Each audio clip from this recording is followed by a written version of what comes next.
بسم الله والحمد لله والصلاة والسلام على رسول الله وعلى آله وصحبه ومن والاه إلى يوم الدين وبعد. سبحانك لا علم لنا إلا ما علمتنا إنك أنت العليم الحكيم.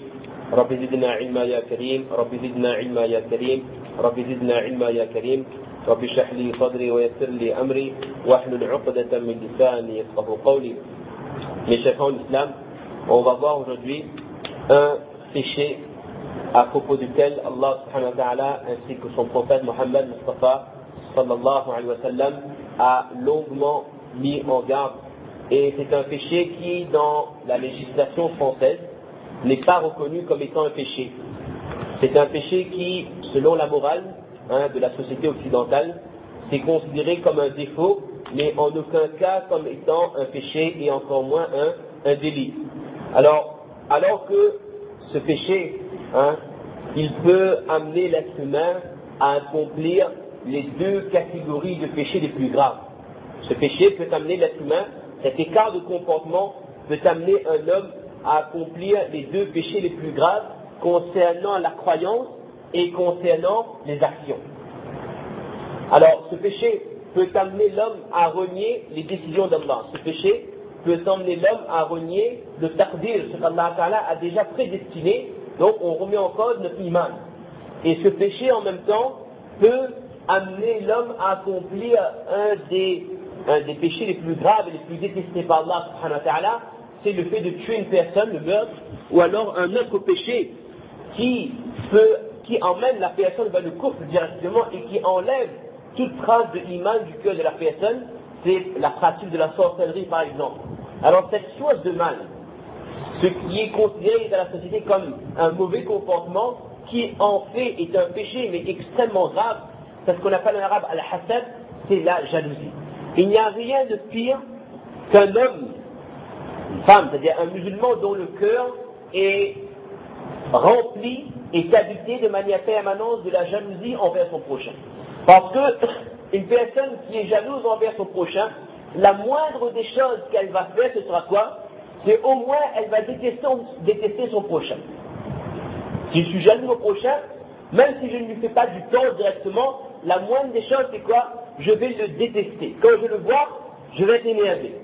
Et un degré supérieur, un degré plus grave, je voulais dire, c'est que je vais peut-être parler en mal de cette personne. Je vais faire soit ribat, soit le bostan. Lorsque la personne passe, je vais dire des choses mauvaises sur elle. Vous voyez?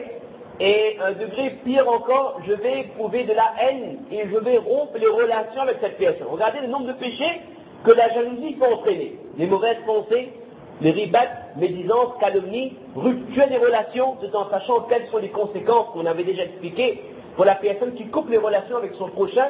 Et la jalousie peut amener jusqu'à aller voir un sorcier, aller voir un marabout, pour faire un sort contre cette personne. Il est trop heureux, lui. Il roule dans le gros de tôle, il est riche, son madame est avec lui, ses enfants, tout roule. La vie en rose pour lui. Sa vie c'est un long fleuve tranquille, alors que moi c'est un fleuve que je monte à contre-courant. C'est vous alliez un petit peu les difficultés. Donc on va voir quelqu'un, travailler un petit peu, avoir chose à faire, pour qu'il commence à connaître des problèmes de santé, des problèmes de le couple, problèmes avec les enfants, avec le travail, etc. Donc la jalousie peut amener jusqu'à cette étape aussi, faire la sorcellerie. Et on sait que le prophète m'a dit que celui qui va voir un devin, un sorcier, qui croit ce qu'il a dit, faqad kafara bima unzila ala Muhammad, il a fait kufr, khalas. Il n'a plus iman. Le iman est sorti de son cœur. Et un degré plus grave encore, quelqu'un qui est jaloux peut aller jusqu'à, mais ça c'est l'extrême, jusqu'à tuer la personne. C'est possible. Vous êtes tellement jaloux qu'une personne est capable de tuer la personne en face. Donc ce que la société perçoit comme un défaut, un vilain défaut, l'islam l'a rendu totalement haram et l'a qualifié de péché. Lorsque le prophète alayhi salatu wa salam dit dans un hadith, la tabaghadu wa la tahasadu, jusqu'à la fin du hadith, wa kunu ibadallahi ikhwana. Le prophète dit, ne vous haïssez pas, ne soyez pas jaloux entre vous, et soyez des serviteurs d'Allah, tout en étant aux serviteurs d'Allah, plutôt soyez des frères. On comprend à travers ce hadith que tant qu'il n'y aura pas l'entente entre les musulmans, nous ne nous considérons jamais comme des frères. Ça c'est clair. Ça, il n'y a pas besoin de grandes explications. Mais également, tant qu'il y a de la jalousie entre les gens, jamais le sentiment de fraternité ne pourra coexister dans les cœurs. Si je suis jaloux de mon prochain, même si, en apparence, je le vois, m'a dit, salam, les biens, on se rencontre en famille, on parle et tout, mais si intérieurement je suis jaloux de cette personne, jamais je n'aurai de relation pure et sincère avec cette personne.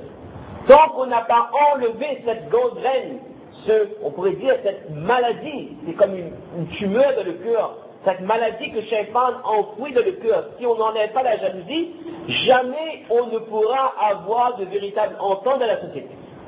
C'est aujourd'hui un constat d'échec, les musulmans, il n'y a plus d'entente, c'était plus comme avant, de l'époque de nos parents, grands-parents, mais c'est clair, à l'époque de nos parents, de nos grands-parents, quelles que soient les sociétés, que ce soit la Réunion, ou à Mayotte, ou au Comore, ou Madagascar, quelles que soient les sociétés, avant les gens, ils s'entraidaient. Pourquoi? Parce qu'ils avaient le cœur toujours propre. Si son voisin, il a barcade, là c'est bien, il a un magasin et tout, tant mieux, on ne va pas être jaloux. Mais de nos jours, si quelqu'un il sort un peu la tête de l'eau, il a un peu plus de bienfaits, il réussit un peu plus que nous, on va éprouver de la jalousie contre cette personne. Et à partir du moment où on est jaloux de ce qu'elle a, on n'aura jamais de lien de fraternité réel avec cette personne. Quand elle sera dans la difficulté, on va applaudir. Alors que nos parents, lorsqu'il y avait quelqu'un dans la communauté qui était dans la difficulté, ils étaient toujours là pour donner un coup de main, soit financier, soit la simple présence. Vous voyez? Et regardez à tel point, la jalousie cela ne remplit pas votre livret de compte de péché uniquement de sayyi'at, ça ne fait pas qu'aloisir notre livret de péché. En plus d'aloisir notre livret de péché, la jalousie brûle les bonnes actions. Donc c'est vraiment quelque chose de grave. C'est un péché qui est considéré comme guna, comme on dit, mais qui en même temps, ça c'est rare ça, qui en même temps consume les bonnes actions. En plus, il aloisit votre balance côté gauche, en plus, il brûle ce que vous avez du côté droit, c'est-à-dire les bonnes actions. Le hadith m'a dit que la jalousie, ya'kulu al-hasanat, kama ta'kulu al-nar al-hatab, que la jalousie, ça mange les bonnes actions, ça détruit vos bonnes actions. Comprenez les bonnes actions que vous avez déjà faites. On fait namaz, on fait hajj, on fait umrah, on lit le Coran, on fait tahajjud, on fait dhikrullah, on fait, mashallah, beaucoup de bonnes œuvres, mais dans le cœur est sale, rouillé avec la jalousie. Ce qui fait que cette jalousie-là, elle ronge ces bonnes actions, malheureusement. On va savoir utiliser cette métaphore comme le feu consume le bois sec. Comme le feu consume le bois, la jalousie, de la même manière, consume les bonnes actions. Et ça, mes chers frères, c'est une lutte permanente. Lutter contre la jalousie, c'est une lutte permanente. Pourquoi? Parce que la jalousie, très souvent, elle fait partie de al-fitra. Al-fitra, on peut traduire par l'innéité, ce qui est inné en chaque homme. Dans n'importe quel homme, il y a au fond de son cœur parfois un sentiment de jalousie envers son prochain. C'est quelque chose qui est inné. Mais là se distingue le musulman lorsqu'il a ce genre de pulsion. Il le contrôle et il l'élimine pour éviter de déplaire Allah. Si dans la vie de tous les jours, ou alors si pour un événement particulier, nous éprouvons de la jalousie envers quelqu'un, il faut qu'on comprenne que ça peut être quelque chose de naturel, mais il faut savoir annuler, il faut savoir casser ce piège de Shaitan qui se met en place. Vous voyez? Car le prophète m'a dit, c'est un hadith, des fois ça, يعني إذا كان الحسد في قلب طيب. Le hadith c'est un peu long. Un sahabat dit au prophète d'Allah, pour faisait comprendre que ça c'est partie de la fitra de certaines personnes. Il a dit وَمَا يُنْجِي مِنْهُنَّ au prophète d'Allah, comment s'échapper, comment se protéger, se prémunir contre la jalousie. Le prophète m'a dit que إذا كان الحسد في قلبك فلا تظهره.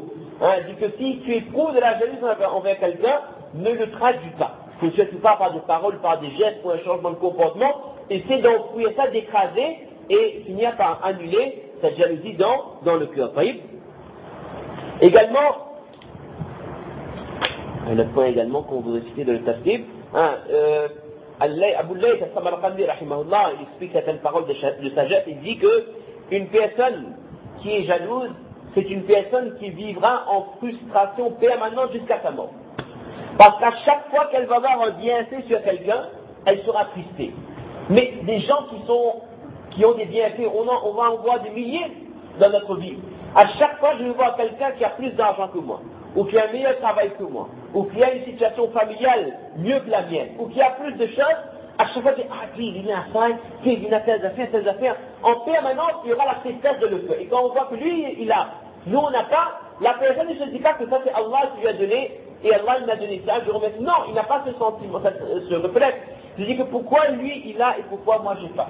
Donc toute votre vie, vous allez ruminer ça. Pourquoi il a, pourquoi moi je n'ai pas. Tout ça, et le cœur sera en permanence habité par la tristesse. Et c'est une tristesse qui n'est pas récompensée. Dans notre hadith, on ne va pas rentrer dans les détails, nous pensons m'expliquer que même parfois un musulman il ressent la tristesse dans son cœur.